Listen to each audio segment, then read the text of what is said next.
Bom dia para os que estão dormindo. E bom dia para os que estão acordados. Tá bom. Estejamos todos bem-vindos. E que esta manhã seja mais uma oportunidade feliz para nossas vidas. O mundo mudou.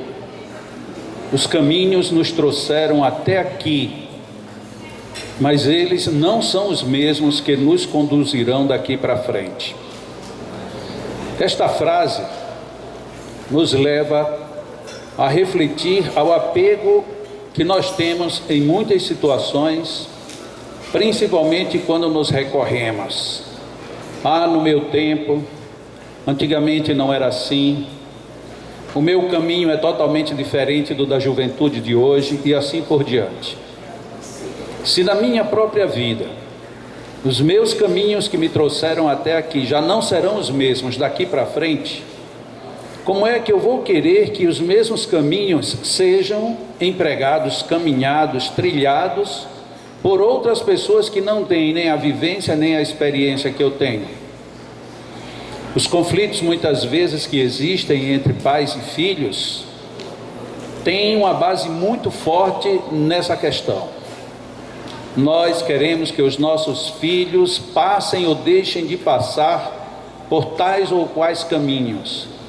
E muitas vezes não avaliamos a necessidade que nós temos de acertar, tanto como de errar.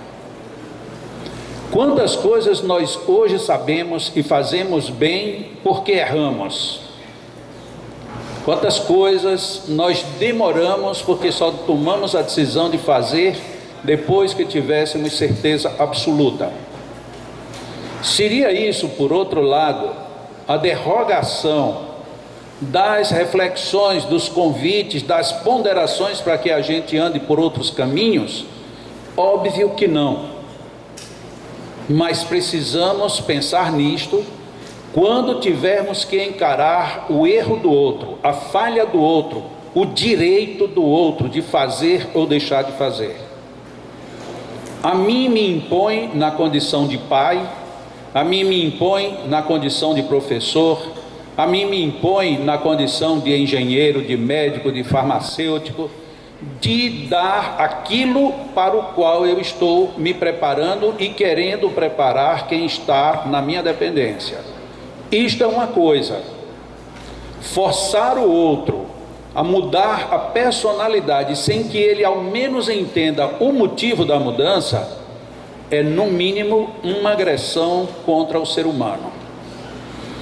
Vivíamos há pouco tempo regimes de escravatura violenta, em que os escravos não tinham direito, às vezes, sequer de viver.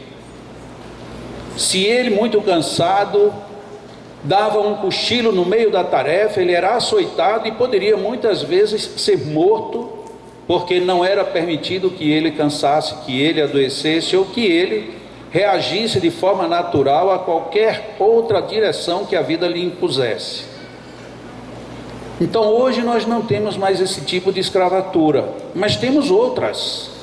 Nós queremos forçar ou somos forçados a tomar posicionamentos nem sempre felizes.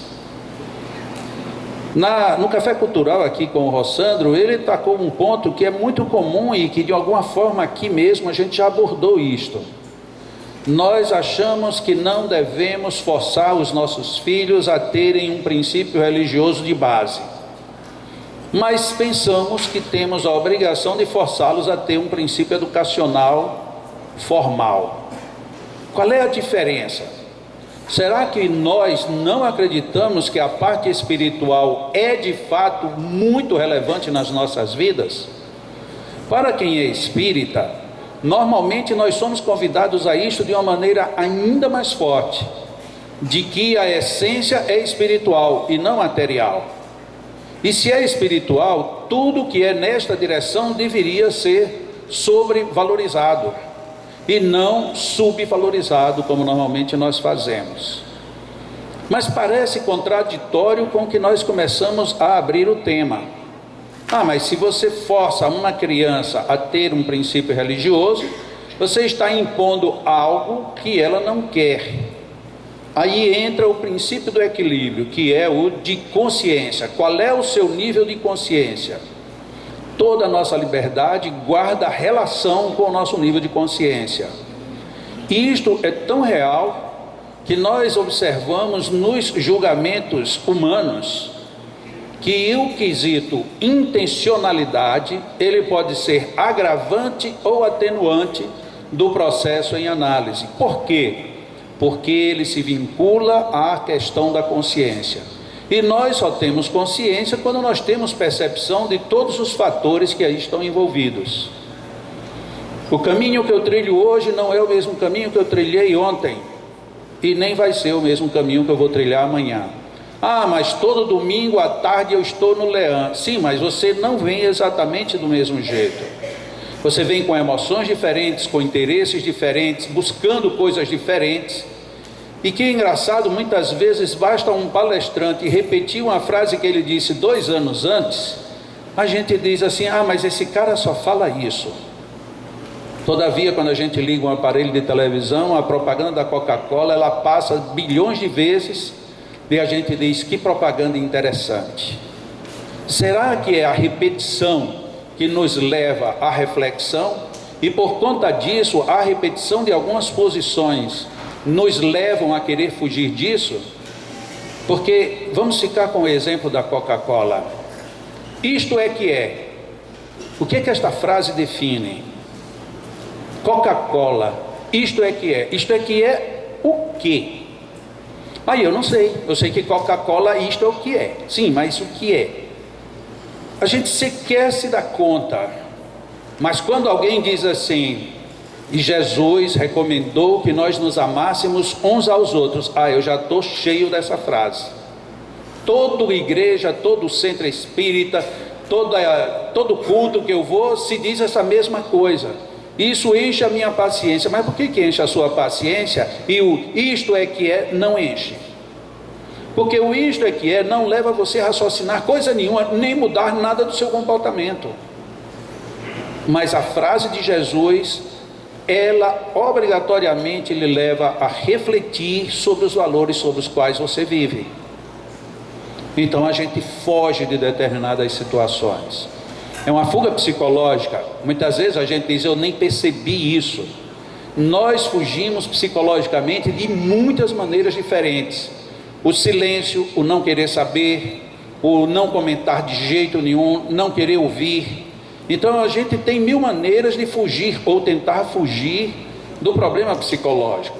Mas uma hora ele te pega, ou uma hora você descobre que ele está lá dentro a te incomodar.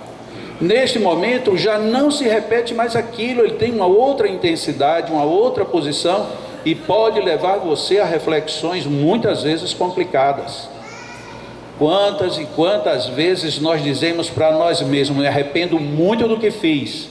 E se alguém perguntar, mas você pediu desculpas? Ah, não, mas eu estou arrependido. Sim, mas o que custa você pedir desculpas? Ah, não, não é meu estilo. Ah, não, não é seu estilo não, porque este era um caminho que você não trilhou. Está na hora de você começar a trilhar. Peça desculpas. Qual é o problema de você pedir desculpas? Quanto isso vai consumir da sua energia, da sua vida, do seu corpo? Não vai consumir nada. Apenas uma frase. Olha, me desculpa, eu não fui feliz. Ah, você não foi feliz. Ah, mas a pessoa pode dizer, eu sabia que você deveria ter feito, e aí eu não vou me controlar e vou voltar tudo de novo. Então você ainda não se arrependeu, precisa refletir sobre isto. Porque a vida nos leva às reflexões, não em cima daquilo que a gente gosta, mas em cima daquilo que a gente tem dificuldades. É muito bom a gente ouvir o Evangelho, fazer um comentário, pregar alguma coisa para o outro. Isso é bom, é fácil, vai depender somente de habilidade de lidar com o público, com o microfone, o que seja. O difícil é você fazer. Como é fácil a gente dizer, como é difícil a gente fazer. E aí o que é que a gente faz? Não faz. E aí o que é que tem pessoas que dizem, eu também não falo porque eu não faço. Quando você não fala porque não faz, você fica cada vez mais distante de fazer aquilo que você deve. Ah, porque eu conheci um pastor, conheci um palestrante espírita, que eu ouvi e me encantei, mas depois, quando cheguei perto, é uma tristeza. Pois veja como essa pessoa ainda é pequena, porque ela já conhece tudo e não consegue viver. E você que ainda não conhece tanto, já mude você. E um dia chegue para ela e diga assim: olha, eu lhe agradeço um dia que eu ouvi uma palestra sua, e que você mudou o meu mundo. Aquela pessoa, se ela for honesta com ela, ela vai perguntar: e o que foi que eu falei? Porque vai que eu falei, mudou você, mas em mim até agora não mudou nada. Por que que a gente foge dos caminhos que estão a se abrir para nós e queremos insistir em trilhar os mesmos caminhos, o que é uma tarefa literalmente impossível? Como já diz a cultura zen, ninguém pisa no mesmo rio duas vezes numa mesma vida. Porque na hora que você pisou, a água passou, quando você volta a pisar já não é a mesma água, já não é o mesmo solo, já não é mais nada igual. A nossa vida trilha, passa, segue exatamente esse mesmo exemplo das águas de um rio. Nós podemos sim modificar, não o outro, a nós mesmos. Nós podemos, muitas vezes, ler um livro inteiro para ficar com uma frase. Assim como nós podemos, como eu fiz hoje, peguei uma frase que vai valer pelo livro inteiro. Depende do caminho que eu queira trilhar. Quantas vezes alguém, uma criança, um idoso, uma pessoa que não sabe nem escrever direito, ela joga para nós uma informação e a gente, meu Deus, como é que essa pessoa sabe disso? Como é que eu cheguei nisto? Por que que a vida é desse jeito? Ou então, será que a pessoa pensou para dizer o que disse? Ou ela pensou de uma forma direta, transversal, oblíqua? Como é que as pessoas pensam para chegar a determinadas conclusões? Um dia minha pequena falou assim: eu gosto de tudo de morango, menos de morango. Eu disse: como assim? Pai, eu gosto de tudo de morango, menos de morango. Lógico, como ela pensou como criança, ela sabia exatamente o que estava a dizer. Eu gosto de tudo que tem morango, mas eu não gosto da fruta morango. Mas alguém, filosoficamente, pode colocar uma frase dessa e deixar subentendida outras coisas. E aí a gente pode aproveitar isso ou não? Podemos aproveitar e sorrir. Podemos aproveitar e refletir. Podemos aproveitar e pensar, vamos pensar diferente. Eu gosto de tudo de morango, menos de morango. Ou seja, eu estou dizendo que gosto de tudo de morango, apesar de não gostar do sabor do morango. Mas eu me acostumei a comer morango, ou me acostumei a comer qualquer coisa que tenha morango. E aí de repente a gente pode, numa frase boba de uma criança, a gente pode fazer umas variações mais enormes. E por que que não fazemos isso com frases como as do Evangelho? Por que que não fazemos isso com aquilo que às vezes o nosso inimigo nos diz? Que a vantagem do inimigo é que ele é verdadeiro. Porque um amigo não vai chegar para a gente e dizer assim: nossa, como você está ridículo com essa roupa. Ele sabe que se disser isso, a amizade fica arranhada. O inimigo, ele nem chega a dizer, ele olha para você e vira a cara. E você vai e diz: e ele está pensando que é o quê? Não, ele não está pensando o que ele está pensando no que você é. E você pensa no que você é? Porque se você pensar, você vai agradecer, porque você nem tinha se percebido. Hoje de manhã cedo eu estava conversando com o tio Alzair lá em cima. E domingo eu estive aqui à tarde. E quando eu cheguei, ela estava atendendo uma repórter da televisão e uma outra senhora que a acompanhava.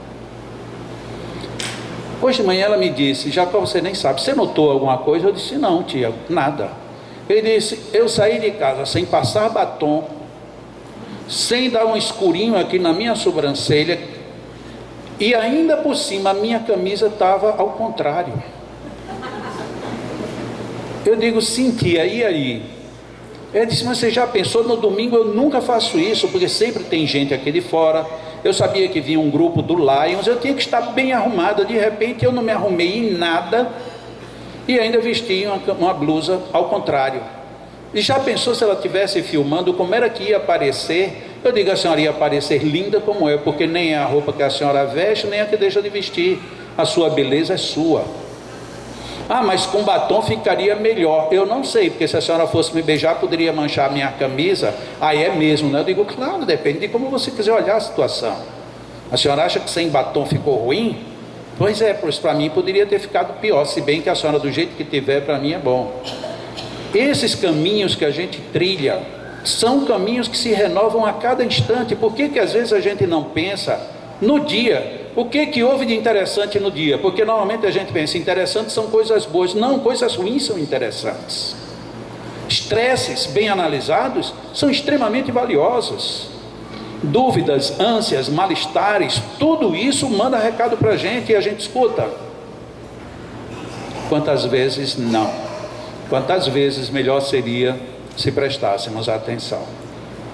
O mundo mudou. Os caminhos que nos trouxeram até aqui não são os mesmos que nos conduzirão daqui para frente.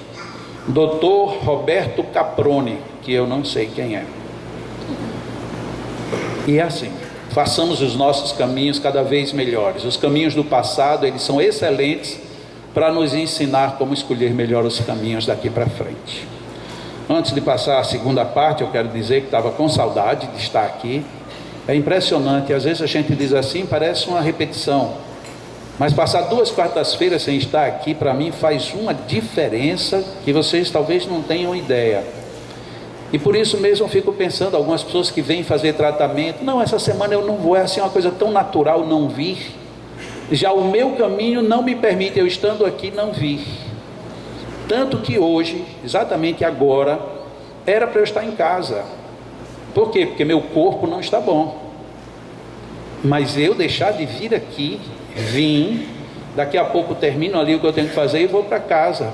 Porque eu não iria abrir mão de dar a mim mesmo, dar ao Espírito, que eu sou, o prazer enorme de estar aqui com vocês. Então que a gente aproveite muito os caminhos da vida, porque a gente nunca sabe o que tem daqui a pouco, né? Vocês são os culpados disso, vocês que me deixam assim mole por dentro. Fazer o quê? Mas é isso, vamos relaxar, vamos ficar agora bem abertos para as coisas melhores. Já me disseram hoje aqui, Jacó, não se preocupe, porque João está lhe substituindo melhor do que você. Então eu já fico feliz. Tanto que se vocês perceberam, quando eu vim para cá, ele veio comigo, ele veio junto. Tipo, se você quiser eu falo.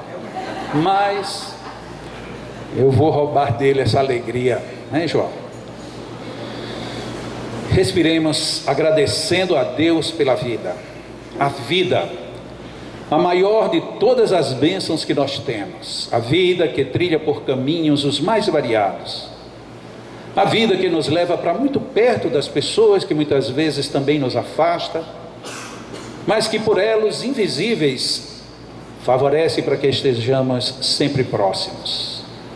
Temos amigos na cidade, temos amigos noutras cidades, temos amigos noutros países, e somos tão amigos quanto. Não importa tanto esse fator tempo e distância. Quanta alegria nós temos quando encontramos um amigo que faz tempo que não vemos. E se fizer tempo que nós não nos abraçamos com Jesus, olha que oportunidade feliz. Jesus está aqui, abracemo-lo, nos entreguemos ao Senhor, não aquele Senhor o que manda, o Senhor que recebe, que acolhe, que nos coloca ao peito e nos faz, escutando os batimentos do seu coração, deduzirmos: ame, te amo, ame, te amo.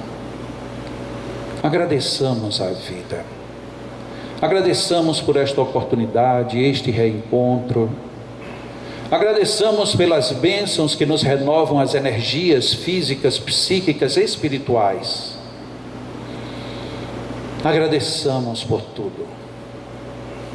Temos tanto a agradecer, temos tanto a louvar, que basta a gente agradecer, que o mundo superior já escuta as nossas necessidades. Jesus, amado Mestre, já nos ensinastes todas as regras do amor, mas te imploramos, querido irmão, usa de tua benevolência para conosco, trazendo à nossa memória as tuas mensagens, principalmente nos momentos mais difíceis. Jesus, és o nosso irmão, és o nosso guia, e sob o teu olhar carinhoso, espíritos de vários níveis vêm igualmente se envolver conosco, dando-nos ânimo, bom ânimo, força, coragem, saúde e vigor, dando-nos a lucidez para entendermos as nossas dificuldades, as nossas dores, o nosso sofrimento, mas nunca nos condenando a dizer que temos que viver com isso indefinidamente. Ao contrário, Jesus, ouvimos da tua boca: curai, curemo-nos, te busquemos, porque receberemos o alívio. E é isto que nós estamos fazendo aqui agora, agradecendo a Deus e a ti por todas as bênçãos.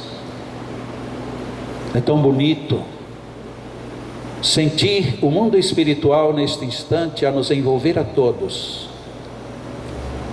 a nos permitir respirar um ar puro, um ar muito mais sutil, um ar espiritual. As tuas bênçãos se fazem presente através desses mensageiros, aos quais agradecemos e louvamos. E agradecemos igualmente aos nossos magnetizadores encarnados, que agora unem as suas energias às energias do mundo espiritual, envolvendo-nos, abençoando-nos, fortalecendo-nos, predispondo-nos às vitórias que todos buscamos. Mas que sejam as nossas vitórias a vitória do bem, da perseverança, da paciência, que seja a vitória da bondade em nós, do olho mais caridoso, das mãos mais prestativas, do corpo que se entrega num abraço, permutando energias felizes uns com os outros. Inspiremos, absorvendo toda esta energia, e expiremos, agradecidos por tudo isto. Inspiremos e deixemos que todos esses fluidos penetrem em nosso corpo, nossa alma, nós em essência. Estejamos em paz, pois na paz a dor perde sua força e os sofrimentos apresentam os seus sentidos. Absorvamos estas energias, nos envolvamos com elas e estejamos bem e felizes. Usemos de nossa compreensão e paciência, usemos de nossa harmonia, para que não percamos tudo isto que nos foi preparado neste banquete de bons fluidos, oferecido a qualquer um de nós. Sê conosco, Pai amado. Jesus querido, envolve-nos sempre. Amigos espirituais e anjos protetores, que te sintamos, que absorvamos suas energias. e que levemos tudo isto conosco. Os nossos magnetizadores vão magnetizar nossas águas. E nós, com total respeito, permaneceremos em oração, absorvendo mais energias e agradecendo de forma ainda mais sincera por tudo o que nos aconteceu até agora e por todos os caminhos que se abrirão daqui para frente. Estejamos em paz.